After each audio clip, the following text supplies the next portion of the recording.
નમસ્કાર, હું તો બોલીશમાં હું રોનક પટેલ આપનું સ્વાગત કરું છું. હું તો બોલીશ આજે સતત 2524મો એપિસોડ, માફ કરજો 1524મો એપિસોડ, અને 1524મા એપિસોડના બે મુદ્દા છે. પહેલો મુદ્દો છે બીમારીનું ભોજન. જી હા, આપણે જે ભોજન લઈએ છીએ તેમાંથી અનેક વાર એવું બને છે ભોજન આપણને બીમાર પાડે તેવું હોય છે. કેમ, અને એ મુદ્દો આજે કેમ તેની ચર્ચા કરવી છે. અને બીજો મુદ્દો છે કરંટ લાગવાનું નક્કી. નગરપાલિકા, મહાનગરપાલિકા, વીજળી બોર્ડ અને પંચાયતો આ તમામની ઘોર બેદરકારીની વચ્ચે જ્યારે પણ વરસાદ પડશે ત્યારે રાજ્યના અનેક ઠેકાણેથી વીજ કરંટ લાગવાના બનાવો બનવાના નક્કી છે. એટલે પ્રશાસનને જગાડવા માટે બોલવું છે. પરંતુ શરૂઆત કરું બીમારીના ભોજનના મુદ્દાથી.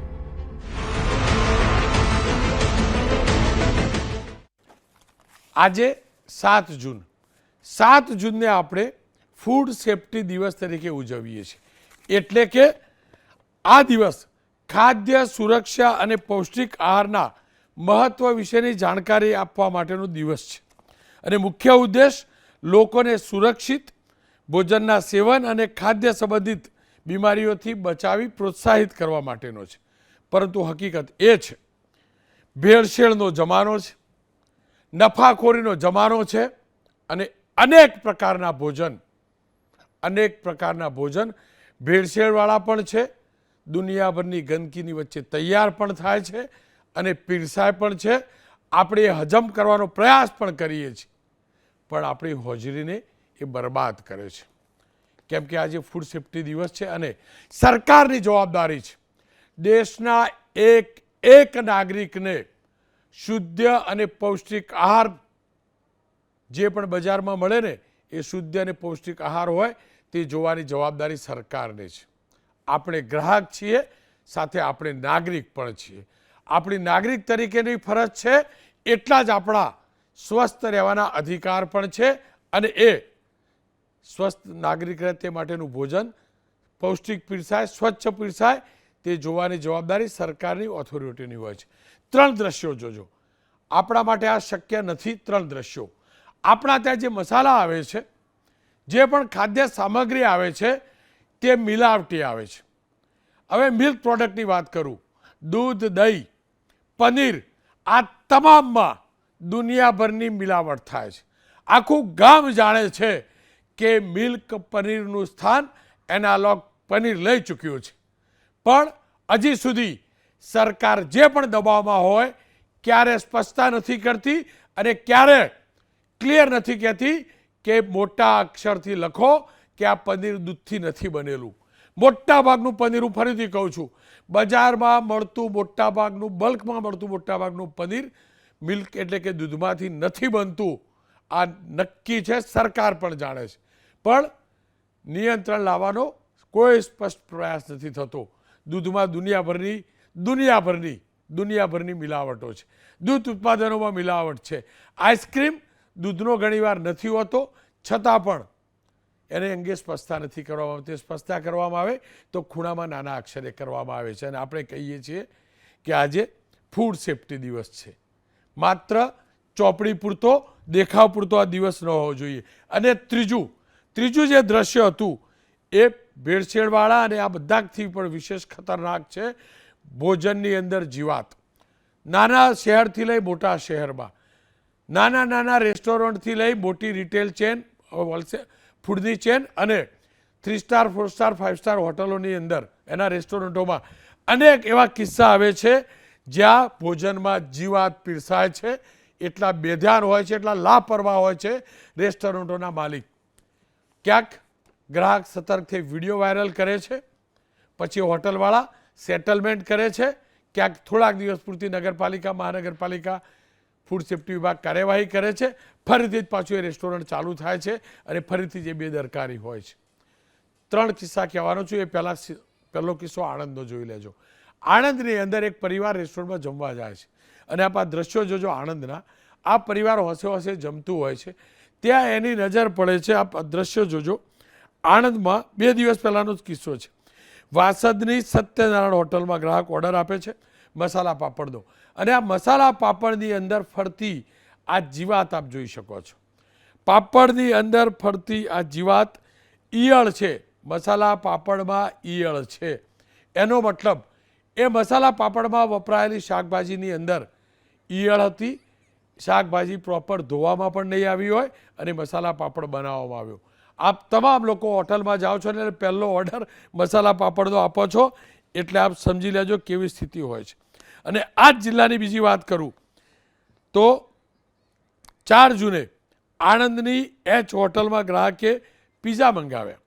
પીઝામાંથી માખી મળી. આપ જોઈ શકો છો પીઝામાંથી માખી મળી. ગ્રાહકે હોટલની બેદરકારીનો વિડીયો ઉતારી સોશિયલ મીડિયામાં વાયરલ કર્યો. ગઈકાલની હવે અમદાવાદની વાત કરી લઉં. સીજી રોડ ઉપર આવેલા ઓક્ટન્ટ પિઝા શોપ, એના ભોજનમાંથી વંદો મળ્યો છે. વંદો. ગ્રાહકે મ્યુનિસિપલ કોર્પોરેશનને ફરિયાદ કરી. આરોગ્ય વિભાગે તપાસ કરી. તાત્કાલિક અસરથી આ રેસ્ટોરન્ટને સીલ કર્યું છે. કેટલા દિવસ સીલ રહેશે હું નથી જાણતો. જો કે પિઝા શોપના સંચાલકોએ મહાનગરપાલિકાએ મારેલા સીલ અને નોટિસને છુપાવવાનો પણ પ્રયાસ કર્યો છે. સીલ અને નોટિસ આગળ ટેબલ મૂકી દીધા છે. તો બોર્ડ પર સમારકામ બંધ હોવાના કારણે સમારકામ ચાલતું હોવાના કારણે હોટલ બંધ છે એવું લખી દીધું છે. આપ સમજી શકો છો કેટલા ગેરમાર્ગે દોરવાનો પ્રયાસ થાય છે. હોટલોના રેસ્ટોરન્ટોમાં અવારનવાર જીવાતો નીકળવાની ઘટનાક્રમ બને છે. તેનું સૌથી મોટું કોઈ કારણ હોય તો પેસ્ટ કંટ્રોલ સર્ટિફિકેટ આપણી હોટલો મેળવતી નથી. અમદાવાદ પૂરતી જ વાત કરું તો અમદાવાદમાં અનેક ખાણીપીણીના રેસ્ટોરન્ટ છે, પણ રજિસ્ટર્ડ હોય તેવા 3628 રેસ્ટોરન્ટ અને હોટલ છે. આની અંદરથી માત્ર 10% હોટલોએ જ પેસ્ટ કંટ્રોલ સર્ટિફિકેટ મેળવ્યું છે. 90% એટલે કે 3000થી વધુ હોટલોમાં જીવાતોને નિયંત્રણ કરવા માટેના કોઈ ગંભીર પ્રયાસ નથી કરાયા. પેસ્ટ કંટ્રોલ થાય તો જીવાત ઉપર કાબૂ મેળવી શકાય. નિયમ છે, બધું છે, પણ એનું પાલન નથી થતું. દર 6 મહિને આ સર્ટિફિકેટ લેવાનું હોય છે, પણ માત્ર મૌખિક ધ્યાન આપવાનું જ વિભાગ કઈ વાર્તા પૂરી કરી દે છે. આના ઉપરથી સમજી શકાય છે કે જાગૃતતાનો કેટલો અભાવ છે ને આજે આપણે જાગૃતિ દિવસ મનાવવા જઈ રહ્યા છીએ. આવી ઘટનાઓના કારણે અનેક સવાલ ઊભા થાય છે.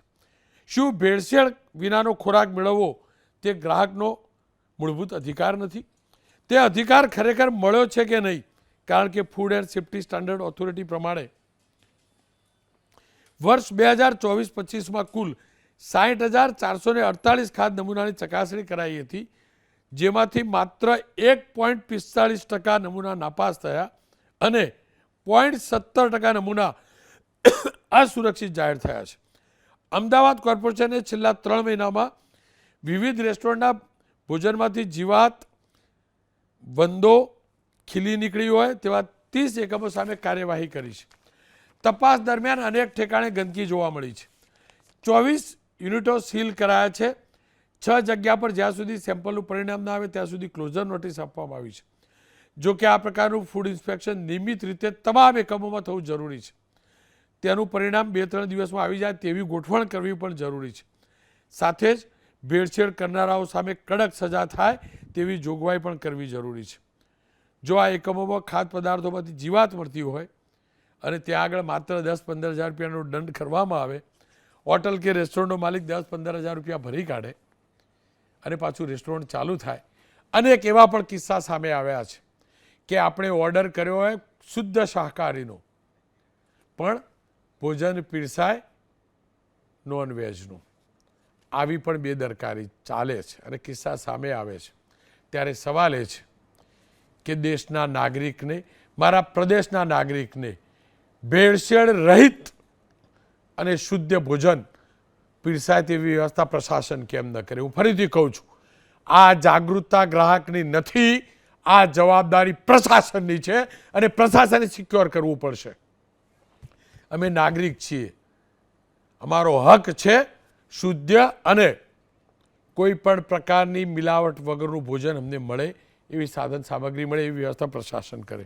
અને એટલે જ ચર્ચા કરવા માટે નરેન્દ્રભાઈ સોમાણી પ્રમુખ છે હોટલ એન્ડ રેસ્ટોરન્ટ એસોસિએશનના, સુરેશભાઈ રાઠોડ ડેઝિગ્નેટેડ ઓફિસર છે ફૂડ એન્ડ ડ્રગ્સના, પીપી રાઠોડ સાહેબ પૂર્વ આરોગ્ય અધિકારી છે રાજકોટથી, ડૉક્ટર દિનેશ માલે મેડિકલ ઓફિસર છે ભારત કેન્સર હોસ્પિટલથી એટલા માટે કે ડૉક્ટર સાહેબ પાસે જાણવું છે કે આ ભેળસેળ કેન્સરનું કેટલું મોટું કારણ બને છે. વાત રેસ્ટોરન્ટની છે, ત્યારે નરેન્દ્રભાઈ સોમાણી સાથે વાત કરેલી. નરેન્દ્રભાઈ, રેસ્ટોરન્ટના ભોજનની અંદર વંદા, કીડા, ઈયળ, શું કારણ રેસ્ટોરન્ટ માલિકોને સંચાલકો આટલા બેદરકાર છે? સૌથી પહેલાં જ્યારે સરકારશ્રીમાં જે FSSAIનું લાઇસન્સ છે એમાં લોકોને અભાવ છે કે આ કાયદા પ્રમાણે શું પેસ્ટ કંટ્રોલના શું કાયદા હોવા જોઈએ, એને કઈ રીતે કરાવવું જોઈએ, એની જાગૃતિ બહુ જરૂરી છે. અત્યારે શું છે, નવા નવા રેસ્ટોરન્ટો ખુલતા જાય છે, જે લોકો આ લાઇનના અનુભવી માણસો નથી. એ હિસાબે આવું બધું ઘણું બધું બનતું હોય છે. જ્યારે કે FSSAI લાઇસન્સમાં ચોખ્ખું લખેલું હોય છે કે 6 મહિનામાં તમારે પેસ્ટ કંટ્રોલ કરાવીને એનો સર્ટિફિકેટ રાખવાની જરૂર હોય છે. લગભગ મારા હિસાબે બધી હોટલો જે 3 સ્ટારથી 5 સ્ટાર હોટલો છે એ લગભગ મારા હિસાબે બધું કરાવે જ છે. પણ આ જે નાના નાના જે નવા કાફે ખુલતા જાય છે એ લોકો કોસ્ટ કંટ્રોલ કટ કરવા માટે, અને જે અત્યારે તમે જુઓ કે જે પ્રમાણે અત્યારે આ ઝોમેટો સ્વિગીવાળાના કમિશન તો એ લોકોના મોટા પ્રમાણના ખર્ચા એમાં જતા રહેતા હોવાથી આ નાના રેસ્ટોરન્ટવાળા શોર્ટકટમાં જાય છે. એટલે એ જગ્યાએ આ થોડું અભાવ રહે છે. પણ હવે એટલી સ્પીડથી ખુલતા બી જાય છે ને એટલા સ્પીડથી બંધ બી થતા જાય છે. અને આ લોકો કોઈ અમારા એસોસિએશન કે આ ભાઈ કોઈ બી જગ્યાએ મેમ્બરો બનતા નથી તો અમે એમને જ્ઞાન આપી શકીએ. એ ડાયરેક્ટ જ આમ નવા ખોલી નાખે છે અને તરત બંધ બી થઈ જાય છે. આ સર્ટિફિકેટની વાત આવી તો 2-3 હોટલવાળાએ મને પૂછ્યું કે આ સર્ટિફિકેટ શું હોય, તો ત્યારે અમારે બી એમને સમજાવવું પડ્યું કે ભાઈ આ સર્ટિફિકેટ દરેક 6 મહિનામાં તમારે પેસ્ટ કંટ્રોલ કરાવીને રાખવું પડતું હોય. એકલી વાત પેસ્ટ કંટ્રોલની નથી. સોમાણીજી, મોટી મોટી જે ફૂડ ચેન છે ને એ 3 સ્ટાર 4 સ્ટાર 5 સ્ટાર હોટલોના રેસ્ટોરન્ટ છે ને તે એના પણ વિડીયો સામે આવે છે. તેના પીરસેલા ભોજનમાં પણ કીડા જોવા મળે છે, વંદા જોવા મળે છે. નાના નાના રેસ્ટોરન્ટ, મોટા રેસ્ટોરન્ટમાં પણ આ જ ખેલ ચાલે છે. એ તો 100% ખોટું છે. હું 100% માનું છું કે મેં તમને જ્યારે કીધું કે આ ઘરમાં સફાઈ રાખવા આપણું ફરજ છે, તો જે સફાઈ નથી રાખતા એ 100% ખોટું જ છે. અને એમને સમજવું જોઈએ અને સરકારથી કોર્પોરેશને બી અભિયાન ચલાવવું જોઈએ આની માટે કે જે સફાઈ ના રાખતા હોય એમને પહેલી વખતે નોટિસ આપે અને બીજી વખતે દંડની કાર્યવાહી કરીને અને ત્રીજી વખતે સીલ કરવાનું કાર્યવાહી, તો જ આ લોકોમાં જાગૃતિ આવશે. જ્યારે 2-4 દાખલા બેસશે બજારમાં તો જ લોકોમાં જાગૃતિ આવશે, રેસ્ટોરન્ટવાળાઓ આ બધું કામ શરૂ કરશે. જો આપ કોસ્ટ કટિંગની વાત કરો છો ને, દુનિયાભરના ચાર્જીસ છે.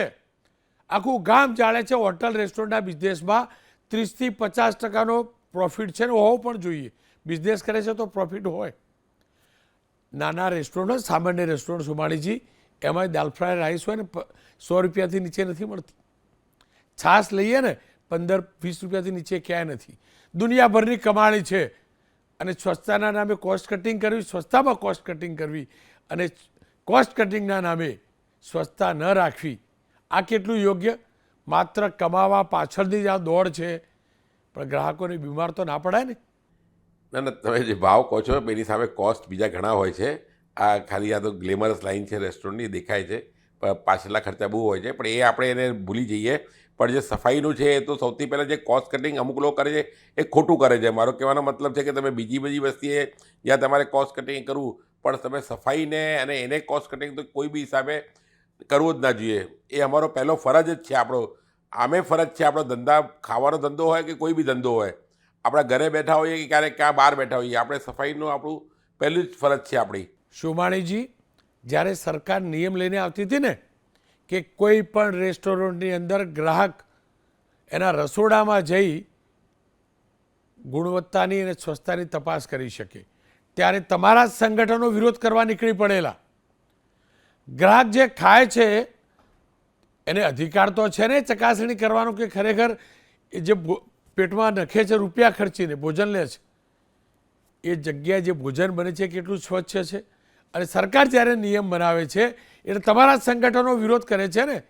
આ પણ તો યોગ્ય નથી ને. તમે ટ્રાન્સપરન્સી નથી રાખવા માગતા, એ પણ તો અહીંયા ફલિત થાય છે ને. 1-2 લોકો હોઈ શકે કે તમને બ્લેકમેલ કરતા હોય વિડીયો બનાવીને, પણ એ વિડીયો ક્યારે બને? સ્વચ્છતા ન હોય તો જ બને ને. ગુણવત્તા પ્રમાણે, નિયમો પ્રમાણે ભોજન બનતું હોય તો કોઈ તકલીફ જ ના હોય. તમે તમારી જગ્યાએ સાચા છો, પણ જ્યારે અમે આ જોયેલું ત્યારે મિસયુઝ આનું બહુ વધારે થતું હતું કે જે યંગસ્ટર, જે સ્ટુડન્ટો છે, યંગસ્ટર સ્ટુડન્ટ જે પીજીમાં ને બીજી જગ્યાએ હતા, એ ફક્ત આનો દુરુપયોગ થતો હતો. એટલે આનો દુરુપયોગ એટલો થતો હતો કે એની ફરિયાદો અમારા પાસે એટલી બધી આવવા માંડી, ત્યારે અમે એ વખતે એનો વિરોધ કરેલો કે ભાઈ કે આ જરૂરી નથી. મેન બાકી સફાઈ રાખવું એ આપણી કાળજી રાખવું એ બહુ જરૂરી છે, પણ આમાં શું છે કે તમે સમાજના બે પાસા, દરેક વસ્તુમાં બે પાસા છે. આ જ્યારે હતું ત્યારે બહુ દુરુપયોગ થતો હતો. અમે પોતે જોયું છે કે એટલો દુરુપયોગ થતો હતો કે સ્ટુડન્ટ્સ ને બધા લોકો હાઈએસ્ટ એનો દુરુપયોગ કરતા હતા. અમે પોતાની જગ્યાએ અમે અનુભવ કર્યો છે, એટલે એ વસ્તુ હતી એટલે બધા લોકોએ વિરોધ કર્યો એ વખતે. આ તો વાત થઈ રેસ્ટોરન્ટોની રીતસરની બેદરકારીની. આપણામાં કહેવાય છે જોયાનું ઝેર. જોઈએ કે ના જોઈએ, હકીકત એ છે આપણે ઝેર જ ખાઈ રહ્યા છીએ, કારણ કે દુનિયાભરની મિલાવટી સામાન વપરાય છે. રાજકોટની અંદર અનેકવાર કાર્યવાહી પણ થઈ છે. મારી સાથે રાઠોડ સાહેબ જોડાયા છે. રાઠોડ સાહેબ, રોજ અઠવાડિયે એક વખત અમને રાજકોટની રેટ જોવા મળતી. રાજકોટની અંદર 200-250 રૂપિયા કિલો ઘી મળે, જે ટેકનિકલી શક્ય નથી. આ પનીર, જે દૂધનું પનીર નથી હોતું, દુનિયાભરના એવા સામાન જે કેમિકલથી પકવવામાં આવે છે, દુનિયાભરના એવા મસાલા જેની અંદર સિમેન્ટ મિક્સ કરવામાં આવે, ભૂસું મિક્સ કરવામાં આવે. આપનો આખા કેરિયરનો અનુભવ શું રહ્યો? શું કારણ આવા ગઠિયાઓને આપણે નાથી નથી શકતા? ચોક્કસપણે મુખ્યત્વે વાત કરીએ તો જે સૌથી અગત્યની બાબત છે કે જે સિસ્ટમ છે, food safety and standard act, એની જે સિસ્ટમ છે ઓન પેપર કહી શકાય કે જે એક્ટ છે એ મજબૂત છે, પણ જે એનું ઇમ્પ્લિમેન્ટેશન છે, મુખ્યત્વે ભાગ છે કે જે સજા થવી અથવા તો સેમ્પલ લેવા અને એનો રિપોર્ટ આવો, એ જે સિસ્ટમ છે ને એ થોડી અટપટી અને ખૂબ જ લાંબી છે. પરિણામે જે છે એનું ઇફેક્ટિવનેસ અને જે અસરકારકતા છે એ રહેતું નથી.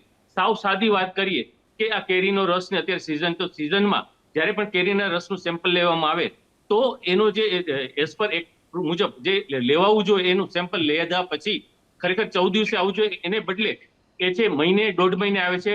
અને એ પછી જે અનસેફ થાય કે સબસ્ટાન્ડર્ડ થાય એની પ્રક્રિયા છે 6 મહિનાથી વર્ષ લાગે છે. એટલે જે મુખ્યત્વે રોનકભાઈ હું દર વખતે કહું છું, એની મુખ્યત્વે બાબત એ છે કે એક્ટમાં અને જે લેબોરેટરીની ફેસિલિટી છે એમાં જો સુધારો લેવામાં તો ચોક્કસપણે થાય. સૌથી અગત્યની બાબત એ છે કે જે અત્યારે લેબોરેટરી છે ગણી ગાંઠી કે જેના પરિણામે જે રિપોર્ટ આવે છે એ મહિનાથી 1.5 મહિને અથવા વધારે સમય આવે છે, એને બદલે દરેક ડિસ્ટ્રિક્ટ લેવલે તેમજ ડિસેન્ટ્રલાઇઝ કરીને વધારે લેબોરેટરી થાય, જેથી કરીને કે અઠવાડિયામાં જ એનો રિપોર્ટ આવી જાય અને ઇમ્પ્લિમેન્ટેશન થાય. સાથે સાથે જે પાવર ડેલિગેશન છે એ ડિસેન્ટ્રલાઇઝ થાય, કારણ કે જે એડ્યુકેટિંગ ઓફિસર છે એમને કાર્યભાર હોવાથી એમાં પણ વધારે સમય લાગે છે. અને આ ડિસેન્ટ્રલાઇઝ કરવાથી જે એની અસરકારકતા છે રહે છે અને પરિણામે ચોક્કસપણે આપણે પરિણામ લાવી શકીએ. મારે બીજું એ પણ સમજવું હતું સર, કાનૂન બરાબર છે, પણ એ પણ તો હકીકત છે ને, માણસમાં હવે માણસાઈ રહી નથી. આજે સિમેન્ટ મિક્સ કરવો જીરાની અંદર, લાકડાનું ભૂસું મિક્સ કરવું, કેમિકલવાળા પદાર્થોથી દૂધ બનાવવું, ફર્ટિલાઇઝર નાખીને દૂધ બનાવવું, પનીરના સ્થાને એનાલોગ પનીર વેચવું, આ બધું પણ તો બતાવે છે ને માણસમાં માનવતા નથી. અને જ્યારે માણસમાં માનવતા નથી, એ જાનવર બની ચૂક્યો છે, તો પછી સરકારે પણ તો હન્ટર ઉગવવું પડે ને. ચોક્કસપણે આપની વાત સાથે હું સંમત છું. આજ જે કાયદાકીય જોગવાઈ છે, મારું એ જ કહેવાનું છે કે માત્ર દંડ એ જોગવાઈ નથી. અને જે કાયદાની અસરકારકતા છે એ દંડની સાથે સાથે એક સજેશન એવું પણ છે કે જેવા આ લોકો ગુના આચરે છે એમ જેમ કેમ કહી શકે ક્રિમિનલ હોય છે એ ટાઈપનું સમયાંતરે એનું કે જાહેરાત થવી જોઈએ. સાથે સાથે જ્યારે પણ આવા લેભાગુ તત્વોને લાયસન્સ આપવામાં આવે ત્યારે એનું રેટિંગ કરીને બોર્ડ ઉપર પણ દર્શાવવામાં આવે, જેથી કરીને લોકો જે અજાણતા પણ ખરીદે છે એમને જાણ થાય. અને જે કાયદાની અસરકારકતા છે એ પ્રોમ્પ્ટ અને ઝડપથી થાય તો ને તો માત્ર શક્ય છે, કારણ કે આ એક હાથ બે હાથ વિના તાળી ન પડે. એટલે જો આમાં લોકોનો સહકાર તો જ મળશે કે લોકો પૂરેપૂરું જાણશે. આપનો ખૂબ ખૂબ આભાર રાઠોડ સાહેબ. મહાલે સાહેબ મારી સાથે જોડાયા છે. ડૉક્ટર સાહેબ, અત્યાર સુધી એવું કહેવાતું કે બીડી, સિગરેટ, તમાકુ એના કારણે કેન્સર થાય, પણ કેન્સરના એવા પણ કિસ્સા આવતા હશે ડૉક્ટર સાહેબ, હું તો અમદાવાદમાં જોઉં છું કે બીડી સિગરેટ પીવાની ઉંમર થઈ હોય ને એ પહેલાં પણ એમને કેન્સર થયેલું હોય, એ પહેલાં પણ કેન્સર થયું હોય. આ પ્રકારના મિલાવટી ખોરાક કેન્સર માટે કેટલા જવાબદાર? મિલાવટી ખોરાક કેન્સર માટે જરૂર જવાબદાર છે, કેમ કે આ મિલાવટી ખોરાકમાં અલગ અલગ તરીકેના આર્ટિફિશિયલ કલર્સ આવે છે, ફ્લેવર્સ આવે છે. અને મારી વાત થઈ હતી કે ઇન્ડસ્ટ્રીઓ જોડે એ કહે છે કે ઇન્ડસ્ટ્રીયલ પેન્ટ અને ફૂડ પેન્ટમાં બહુ કંઈ ડિફરન્સ આવતું નથી. ઘણી વખતે એવું થાય છે કે ઇન્ડસ્ટ્રીયલ પેન્ટ ફૂડમાં વપરાઈ જાય છે અને ફૂડમાં અમુક માત્રામાં જ અને અમુક કલર્સ પરમિટેડ છે, પણ એના કરતાં કોસ્ટ કટિંગ માટે ઇલીગલ રીતે અને વધારે પ્રમાણમાં કલર્સ નાખી રહ્યા છે, એડલ્ટ્રેશન થાય છે. એના લીધે અન્નનલિકાનું કેન્સર થઈ શકે, કિડનીનું કેન્સર થઈ શકે, લીવર કેન્સર થઈ શકે, બ્લેડરનું કેન્સર થઈ શકે, ઘણી બધા જાતના કેન્સર થઈ શકે. કેન્સરની અલાવા આ બધું એડલ્ટ્રેશનના લીધે મોટાપાનું પ્રમાણ વધી રહ્યું છે, હાઇપરટેન્શનનું પ્રમાણ વધી રહ્યું છે અને આ લીધે ઘણું બધું નુકસાન થઈ રહ્યું છે. Food hygiene is also important. આપણે માનીએ છીએ કે તમે જે ખાઓ એ રીતે તમે બનો છો, you are what you it. તો આપણે food hygiene is also very important, કેમ કે આપણે જેમ કહી રહ્યા છો કે રેસ્ટોરન્ટમાં તમે ઘણી વખતે જોઈ રહ્યા છો કે જમવામાં જીવાત મળે છે, ઝુરળો મળે છે, કેમ કે પેસ્ટિસાઇડ ટ્રીટમેન્ટ થયેલી નથી. આના લીધે ઘણી બધા ઇન્ફેક્શન્સ થયા રહે છે. બેક્ટેરિયલ ડિસીઝ છે, ડાયરિયા છે, ટાઇફોઇડ છે, વાયરલ ડિસીઝ થાય, જોન્ડિસ થાય, લીવરનું કેન્સર પણ થઈ શકે આના લીધે. આ બધું કાળજી આપણે રાખવું જોઈએ અને આ કાળજી રાખીશું તો કેન્સરથી બચી શકાય. ઘણા બધા નોન કમ્યુનિકેબલ ડિસીઝીસ આ ખરાબ ફૂડના લીધે થઈ રહ્યા છે, એનાથી બચી શકાય. ડૉક્ટર સાહેબ, જે પણ દર્દીઓ આવતા હશે, ઓવરઓલ આકલન કરીએ આપણે તો બીજી બેડ હેબિટ્સ એની સાથે સાથે આ પ્રકારનું ફૂડ, એની અંદર બેડ હેબિટ્સ ઉપર તો કદાચ વ્યસનો ઉપર અવેરનેસ આવી રહી છે. સ્મોકિંગની આદત છોડાવવા માટે અનેક અભિયાન ચાલે છે, ટોબેકો છોડાવવાના અભિયાન ચાલે છે. ફરક કદાચ ઓછો પડતો હશે, પણ બીજી તરફ એડલ્ટ્રેશનના કિસ્સા સતત વધે છે. આપનું શું આકલન છે? પેલી બેડ હેબિટ્સના પ્રપોઝનેટ હલકી ગુણવત્તાવાળા અથવા એડલ્ટેડ ફૂડ ખાવાના કારણે બીમારી, કેન્સર સહિતની બીમારીઓના કિસ્સામાં સરેરાશ કેટલો વધારો થયો હશે અથવા કેટલા ખતરનાક ઝડપથી વધારો થઈ રહ્યો છે? લગભગ 10થી 20% કેન્સર જે છે એ એડલ્ટ્રેશનના લીધે થઈ રહ્યા છે. એડલ્ટ્રેશનમાં તમે વધારાના સોલ્ટ છે, વધારાના શુગર પણ આવે, ખરાબ જાતનું કેમિકલ્સ, ફ્લેવરિંગ એજન્ટ્સ, આ બધા જે આવે એના લીધે કેન્સરનું પ્રમાણ વધી રહ્યું છે. ખાસ કરીને બાળકોમાં, સ્ત્રીઓમાં પણ પ્રમાણ વધી રહ્યું છે જેમને કોઈ ખરાબ ટેવ નથી છતાં એમની અંદર કેન્સર બની રહ્યું છે. ડૉક્ટર સાહેબ, આપનો ખૂબ ખૂબ આભાર. મારી સાથે સુરેશભાઈ જોડાયા છે. સુરેશભાઈ, આપ તો સરકારના ડેઝિગ્નેટેડ ઓફિસર છો. શું કારણ કે આની ઉપર કંટ્રોલ આપણે લાવી નથી શક્યા? ડૉક્ટર જ કહી રહ્યા હતા કે એડલ્ટ્રેશનના કારણે કેન્સરની બીમારીના કેસ વધી રહ્યા છે. જો એક નાગરિક તરીકે અમારે બીજા કોઈ જોડે લેવા દેવાના, અમે સરકારને તો પૂછીએ ને કે ભાઈ અમે રૂપિયા ખર્ચવા તૈયાર છીએ, અમને હેલ્ધી ફૂડ મળે એવી વ્યવસ્થા કરવાની જવાબદારી તો પ્રશાસનની છે ને. રોનકભાઈ, હમણાં જે રીતે વાત થઈ ડૉક્ટર સાહેબોએ, બહુ જ ટેકનિકલી આ બાબતે બહુ જ ગંભીરતાથી આ મુદ્દાને આજે ચર્ચ્યો છે. પણ જે રીતે આપ જ જે ડેટા બતાવી રહ્યા છો સ્ક્રીન પર, તો સરકારે જે અસરકારક કામગીરી કરી છે, ગયા વર્ષનો જ આપને ડેટા અમે ગઈકાલે શેર કર્યો છે. લગભગ 351 ટન જેટલો માલ જે ગ્રાહક સુધી પહોંચતો હતો, કે જે ભેળસેળવાળો હતો, ગ્રાહક સુધી પહોંચતા પહેલાં અમે પકડ્યો છે. એટલે સરકાર અસરકારક કામગીરી કરી જ રહી છે જ્યાં સુધી. અને બીજું કે જે આપ 6.5 કરોડનો દંડ પણ જોઈ રહ્યા છો, આટલો દંડ અમે જે ગુનેગારો છે એમને કરેલો છે. જ્યાં સુધી અનસેફ ફૂડની વાત છે તો આપ ડેટા ચેક કરશો તો 1%થી પણ ઓછા સેમ્પલ અનસેફ જાહેર થયેલા છે. બીજી વાત, જે ડૉક્ટર પંકજ રાઠોડ સાહેબે જે વાત કરી કે ભાઈ લેબોરેટરી લેવલે, તો આપને અત્રે આ પ્લેટફોર્મ ઉપર મને જણાવતા આનંદ થાય છે કે આ વર્ષે ગુજરાત સરકારે બજેટમાં બીજી 4 લેબોરેટરીઓ મંજૂર કરી છે. તો એ 4 લેબોરેટરીઓ ટૂંક સમયમાં કાર્યરત થઈ જશે. તો એના લીધે જે એન્ફોર્સમેન્ટ જે છે એ બહુ જ અસરકારક બનશે. આ સિવાય જે આપ કહો છો કે સેમ્પલના રિપોર્ટ, તો અમારી પાસે લગભગ આજે 32 ફૂડ સેફ્ટી ઓન વ્હીલ સમગ્ર ગુજરાતમાં લગભગ દરેક ડિસ્ટ્રિક્ટમાં હાજર છે. 32 ફૂડ સેફ્ટી ઓન વ્હીલ્સ દ્વારા અમે સ્થળ પર જ ચેકિંગ કરીએ છીએ. પ્રાઇમરી બેઝિક ટેસ્ટિંગ કરીએ છીએ. સાથે સાથે એ વાન દ્વારા અવેરનેસ કરીએ. જેમ આપે કીધું કે ખોરાકમાં વંદો, જીવજંતુ નીકળે છે, તો અમે એ સ્થળ ઉપર હોટલના વર્કર્સ હોય એ બધાને અવેરનેસ દ્વારા પણ સમજાવીએ છીએ કે આપે શું તકેદારી રાખવાની છે. દરેક હોટલ, રેસ્ટોરન્ટ માટે અમે એક હાઇજીન રેટરનું સરકારશ્રીનો, કેન્દ્ર સરકારશ્રીનો એક કન્સેપ્ટ છે જેમાં થર્ડ પાર્ટી ઓડિટ થાય. થર્ડ પાર્ટી એજન્સી એનું ઓડિટ કરે એને ઓનલાઈન ફરજિયાત કરવાનું હોય. અને આજે જે કંઈ કામગીરી કરીએ છીએ અમે ડિજિટલાઇઝેશનથી કરીએ છીએ, એટલે સરકારશ્રી ફૂડ સેફ્ટી બાબતે ખૂબ જ સંવેદનશીલ છે. એવું જરા બી નથી કે કામગીરી થતી નથી. જે આપ ડેટા જોઈ રહ્યા છો એની સામે સમગ્ર ભારત દેશમાં ગુજરાત જે રાજ્ય છે એ ફૂડ સેફ્ટી ઇન્ડેક્સમાં હંમેશા અવ્વલ રહ્યું છે. ગયા વર્ષે પણ ટોપ 5 પરફોર્મિંગ સ્ટેટમાં આપણે ગુજરાત સ્ટેટે નામ કર્યું છે, જેમાં એક પેરામીટર્સ નથી હોતો, જેમાં સેમ્પલિંગનો પણ પેરામીટર્સ હોય, ઇન્સ્પેક્શનનો પણ હોય, અવેરનેસ, ટ્રેનિંગ, બધા જ પેરામીટર્સ ચેક થતા હોય છે. જી પણ સુરેશભાઈ, રાજકોટવાળા રાઠોડ સાહેબ કહી રહ્યા હતા ને, જી એમને તો અનુભવના આધારે કહી રહ્યા હતા. જી બધું પેપર ઉપર છે. તમે કહ્યું ને 1%, મારો સવાલ જ આ છે. જી મારો સવાલ 1% નહીં, 99% ભેળસેળિયું ચાલે. દુનિયાભરના ભેળસેળના ખેલ ચાલે.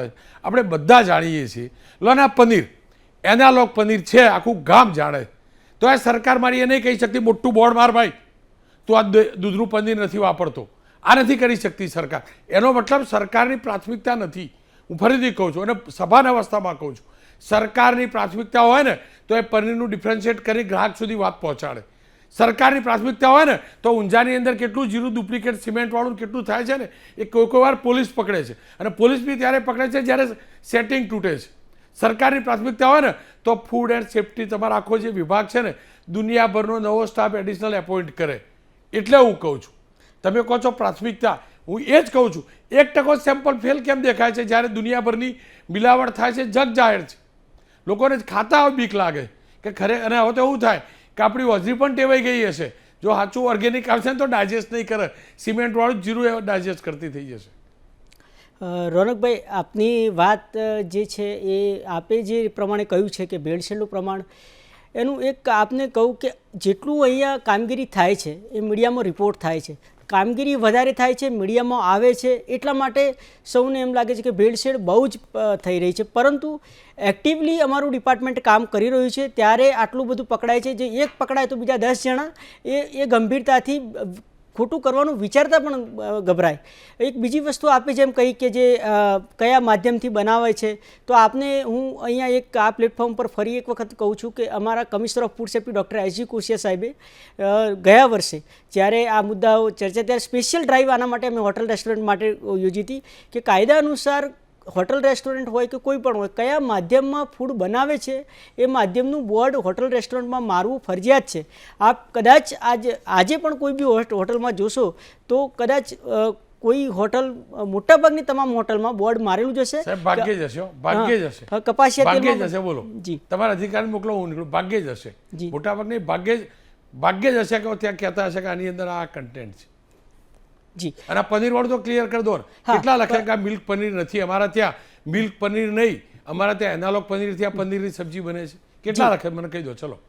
જી રોનકભાઈ, આપની વાત સાચી છે કે પનીર એનાલોગ પણ એક ફૂડ પ્રોડક્ટ તરીકે આમાં હમણાં જ ઇન્ટ્રોડ્યુસ થયું છે. પણ આની એક food safety and standards authority of India new Delhi દરેક ફૂડ પ્રોડક્ટના સ્ટાન્ડર્ડ બનાવતી હોય છે. અને આ બાબતે હમણાં લાસ્ટ મિટિંગમાં પણ બહુ જ ગંભીરતાથી ચર્ચા થયેલી છે. અત્યારે એને પ્રોપ્રાઇટરી ફૂડ તરીકે ગણે છે. પણ હમણાં પનીર એનાલોગ પર પણ આપણે ગુજરાત સરકારે પણ બહુ મોટી કામગીરી કરેલી છે, જે આપણે મીડિયામાં પણ એની બહુ જ સકારાત્મક નોંધ લીધેલી છે. એટલે એવું નથી. અને જો એ પનીર એનાલોગ વાપરતો હશે તો એને સ્પષ્ટ મેન્શન કરવું પડશે કે આ પનીર એનાલોગમાંથી બનાવે છે, પનીર એનાલોગ ઉપયોગ કરેલો છે. એટલે એવું નથી કે અમે અમારા ધ્યાનમાં ના હોય અને પનીર એનાલોગથી બનાવતો હોય અને પનીર તરીકે વેચતો હોય તો એ મિસલીડિંગ કહેવાય. સુરેશભાઈ, એવું જ છે ને, તમે ઘરે જાઓ તમારા પરિવારને જ પૂછજો કે આપણે રેસ્ટોરન્ટમાં જઈએ છીએ તો એવું જ સમજીએ મિલ્કવાળું પનીર છે. ક્યારેય કોઈએ સમજ આપી કે આ મિલ્કવાળું પનીર નથી? મને કહો. ચલો, એ રૂલ્સ છે તો કેટલી જગ્યાએ આવ્યો, કેટલા લોકોને ખબર છે કે આ રેસ્ટોરન્ટ, અરે આપણા ઘેર જ પનીર આવતું છે બહારથી, એ મિલ્ક પનીર કે એનાલોગ પનીર કોને ખબર છે? જી રોનકભાઈ, આ બાબતે હું ફરી એક આપને કહું છું કે આ બાબતે અમે સ્પેશિયલ ડ્રાઈવ અવારનવાર કરતા જ હોઈએ છીએ. ગયા વર્ષે પણ આના પર પનીરનો જે સોર્સ દરેક હોટલ રેસ્ટોરન્ટમાંથી અમે સેમ્પલ લીધેલા અને એ પનીર ક્યાંથી લાવે છે, જ્યાં મેન્યુફેક્ચર, ત્યાં પણ અમે ઘણી રેડ કરેલી. એટલે એવું નથી કે દરેક જગ્યાએ પનીર એનાલોગ જ વપરાય છે, એવું નથી. આપ જે રીતે કહો છો એ હું આપની સાથે થોડોક પૂરા અસમત હોઈ શકો, એમાં તમારો અધિકાર છે. પૂરા અસમત હોય પૂરા કહી શકો, એમાં કશું ખોટું નથી. તો એ અમે સઘન કાર્યવાહી કરેલી છે અને હજુ પણ ચાલુ છે. સુરેશભાઈ, આપનો ખૂબ ખૂબ આભાર. હું ફરીથી કહું છું, મારો આ કાર્યક્રમ કોઈ વ્યક્તિ કે કોઈ વિભાગના વિરોધમાં નથી, પણ જ્યારે આજે ફૂડ સેફ્ટી ડે છે ત્યારે આ જાગૃતતા લાવવી જરૂરી છે. ફરીથી કહું છું રેસ્ટોરન્ટ માલિકોને, અમને જીવતા રહેવા દો, સ્વચ્છતા રાખો, અમે જીવતા રહીશું તો તમારે ત્યાં ભોજન ખાવા આવીશું તો તમારો વેપાર થશે. મહેરબાની કરીને સ્વચ્છતા ઉપર ધ્યાન રાખો. કોસ્ટ કટિંગના નામે ખેલ ના હોય. સાથે જ મિલાવટખોરો રોજ, આતંકવાદી તો એક દિવસ મારી જાય છે ગોળીથી, એક દિવસ મારી જાય છે. વિસ્ફોટ કરવાવાળા એક વિસ્ફોટ કરી એટલા લોકોને મારે છે. મિલાવટખોરો રોજ આપણને મારે છે. દુઃખની વાત એ છે આવા મિલાવટખોરોને ફાંસી જેવી સજા આપવાની જોગવાઈ વિશે આપણી સરકારોએ ક્યારે વિચાર્યું સુદ્ધા નથી. એટલે જ આ તકલીફ છે. રોજ હત્યા કરનારો વ્યક્તિ 5,000, 10,000, 15,000નો દંડ ભરીને છૂટી શકે છે. આનાથી મોટું દુર્ભાગ્ય શું હોઈ શકે?